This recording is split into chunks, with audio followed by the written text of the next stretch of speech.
বন্ধুরা আজকে একটুখানি পনির তৈরি করব। বাড়িতে পনির নেই, তাই 1 লিটার 3.5% ফ্যাট মানে ফুল ফ্যাট দুধ ভালো করে গরম করে ওর মধ্যে আমি দই দিয়েছিলাম, টক দই দিয়ে ছানা কাটিয়ে এই যে জলটা এখানে পুরো ফেলে দিয়েছি।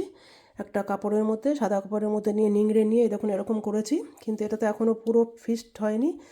এটাকে আমি একটা কোনো শক্ত জিনিস দিয়ে এর ওপরে চাপা দিয়ে রাখবো। এই আধ ঘন্টা মতো চাপা দিয়ে রাখবো, তারপরে দেখবেন পনির হয়ে গেছে।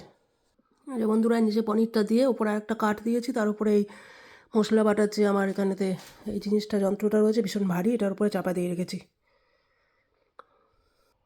বন্ধুরা আধা ঘন্টা পরে বের করেছি, দেখুন শক্ত হয়ে গেছে এটা। এটাকে এখন চৌকো চৌকো করে কেটে পনিরের মতো করে তরকারি করব। বন্ধুরা দেখুন কি সুন্দর হয়েছে, সত্যি দুর্দান্ত হয়েছে। আমি ভাবিনি এখানে অনেক দাম পনিরের। নিজে এখানেতে 1 লিটার দুধ কিনে নিয়ে এসে করেছি। আমার ভিডিও ভালো লাগলে চ্যানেলটি সাবস্ক্রাইব করার জন্য অনুরোধ রইল। Thank you very much. ভালো থেকো, সুস্থ থেকো, বাই বাই।